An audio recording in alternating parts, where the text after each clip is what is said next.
안녕하십니까 성도 여러분, 최성수 목사의 설교 시간입니다. 이 설교는 그리스도인의 온전한 예배를 위해 서로 세우는 교회에서 제공합니다. 오늘도 주 안에 거하시면서 성령님의 인도함을 받으며 사시는 하루를 보내시길 바라고요. 하나님과 이웃에게 복음에 합당하게 반응하며 사시길 축복하며 기도합니다.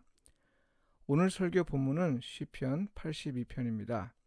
아삽의 시, 하나님은 신들의 모임 가운데 서시며 하나님은 그들 가운데에서 재판하시느니라. 너희가 불공평한 판단을 하며 악인의 낫 보기를 언제까지 하려느냐. 가난한 자와 고아를 위하여 판단하며 곤란한 자와 빈궁한 자에게 공의를 베풀지며 가난한 자와 궁핍한 자를 구원하여 악인들의 손에서 건질지니라 하시는도다. 그들은 알지도 못하고 깨닫지도 못하여 흑암 중에 왕래하니 땅의 모든 터가 흔들리도다. 내가 말하기를 너희는 신들이며 다 지존자의 아들이라 하였으나 그러나 너희는 사람처럼 죽으며 고간에 하나같이 넘어지리로다. 하나님이여 일어나사 세상을 심판하소서. 모든 나라가 주의 소유이기 때문이다. 이는 주님의 말씀입니다. 아멘. 최고의 하나님에 대한 올바른 반응, 이 제목으로 은혜를 나누도록 하겠습니다. 우리 사회에서 이구동성으로 외치는 말이 있습니다. 공평하지 않다는 거고요. 정의롭지 않다는 겁니다. 권력이든 재물이든 명예든 가진 자는 더 많이 갖는 세상이고 가난한 자는 점점 더 가난해지고 약한 자는 일어설 힘을 더는 공급받지 못한다는 겁니다. 사회 정의를 외치지만요, 정권이 바뀐다고 해서 될 일이 아니라는 건 우리가 이미 경험한 바입니다. 사람만 바뀌었을 뿐 가난한 자와 약자의 상황은 바뀌지 않았습니다. 그나마 그들을 위한 정책을 위해 고군분투하는 정치인이 있어 조금은 기댈만 합니다. 그러나 그들이 정말 문제를 해결해 줄까요? 그것을 우리가 그들에게 기대해도 될까요? 만일 그렇다면 우리의 싸움은 혈과 육에 대한 싸움이 될 겁니다. 만일 그렇지 않다면, 다시 말해서 우리의 싸움이 혈과 육을 상대로 하는 것이 아니라면요, 오늘 우리가 직면하고 있는 불의한 현실을 어떻게 생각해야 하고 또 어떻게 맞서 싸워야 할까요? 오늘 우리의 현실이 안고 있는 진정한 문제는 무엇인가요? 그리스도인으로 할 일은 무엇인지 생각해 보자는 겁니다. 바로 이런 질문과 관련해서 시편 82편은 우리가 현실을 어떻게 생각해야 하고 또 무엇을 위해 수고하고 애써야 하는지 그 방향을 알려줍니다. 여러분, 이스라엘 공동체는 종교적으로나 민족적으로 순수 공동체가 아니었습니다. 여러 민족이 섞여 있었는데요. 이건 이방인과 이교도도 이스라엘 백성들과 함께 살았다는 말입니다. 고대에서는 민족과 신의 관계가 때려야 뗄 수 없는 관계였거든요. 이스라엘 가운데 이방인이 있다는 건 곧 다른 신에 대한 신앙도 있었다는 말로 이해할 수 있습니다. 소위 다신론적인 사회였습니다. 그래서 이스라엘 백성이 여호와 하나님에 대한 신앙과 더불어 다른 신도 섬기는 일이 다반사로 일어났습니다. 이에 비해 이스라엘의 종교에 우호적인 태도를 보이긴 하나 여호와를 여러 신들 가운데 한 신으로만 여길 뿐 자기 민족의 신을 믿으면서 끝까지 이교도로 남아있는 이방인도 있었고 할례를 받고 유대교로 개종한 이방인도 있었습니다. 하나님이 이스라엘에 유독 여호와 신앙을 강조하고 또 계명을 지킬 것을 지시하신 건요, 바로 이런 다종교 사회에서 이스라엘을 특별히 구별하기 위함이었습니다. 이스라엘은 하나님의 선택된 민족으로서 오직 여호와만을 하나님으로 섬겨야 했고 또 계명을 지킴으로써 의로운 삶을 통해 여호와 하나님과의 관계를 나타내 보여야 했습니다. 달리 말해서 그들은 제의와 삶으로써 곧 성전 제사와 의로운 삶을 통해 여호와가 어떤 하나님인지 나타내 보여야 했습니다. 이스라엘 백성은 여호와를 최고 신으로 섬겼는데요. 이는 무엇보다 창조신앙을 통해 분명히 선포되었습니다. 관건은 최고신이신 여호와 하나님에 대한 합당한 반응입니다.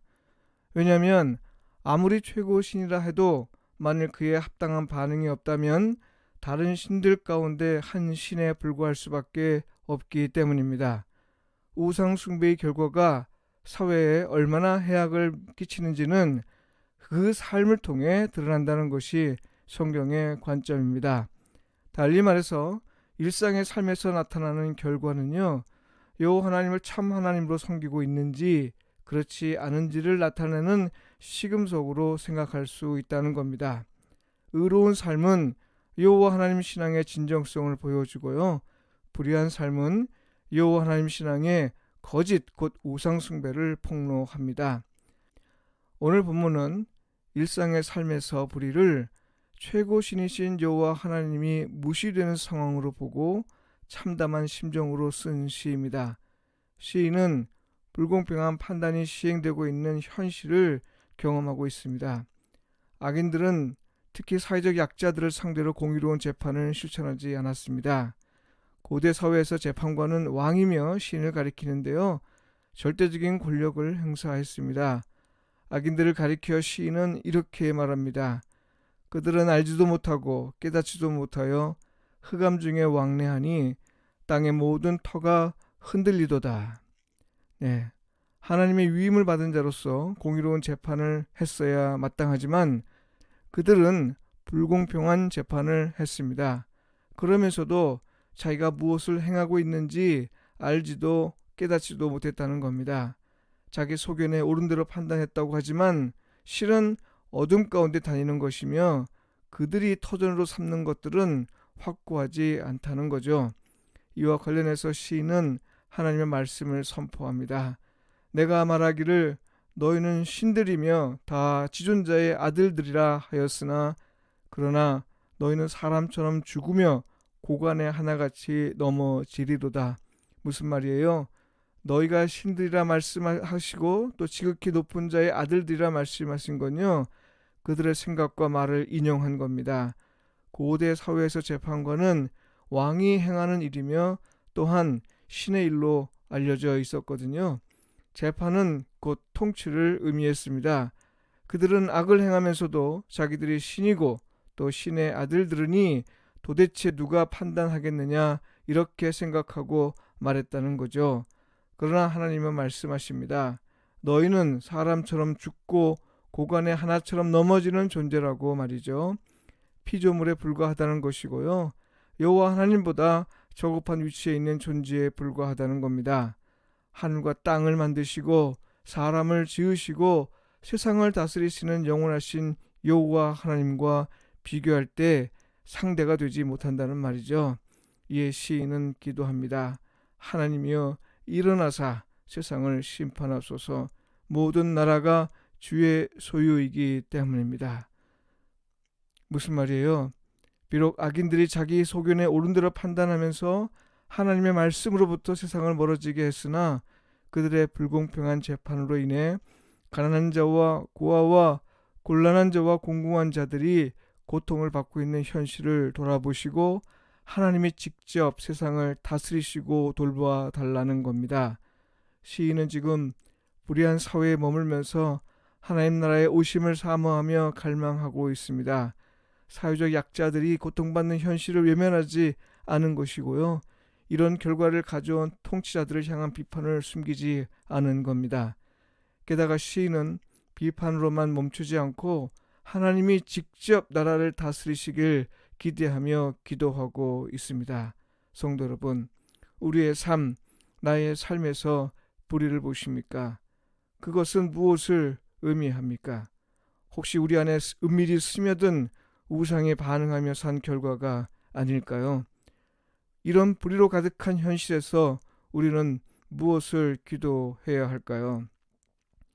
신들 가운데 최고의 신인 여호와 하나님에게 반응하는 삶은 어떤 결과로 이어질까요? 우리는 비록 그 결과를 알 수 없지만요, 한 가지는 분명합니다. 우리는 최고 신이신 여호와 하나님께 반응하도록 부름을 받았다는 겁니다. 예수 그리스도를 믿음으로써 이런 은혜를 함께 부여받은 겁니다. 의로운 삶은 이런 반응을 통해 나타나는 것임을 믿습니다. 기도드리겠습니다. 세상을 다스리시는 하나님, 하나님은 천지를 창조하시고 다른 어떤 신보다 가장 높으신 하나님임을 믿습니다. 여호와 하나님만이 홀로 영광을 받으소서.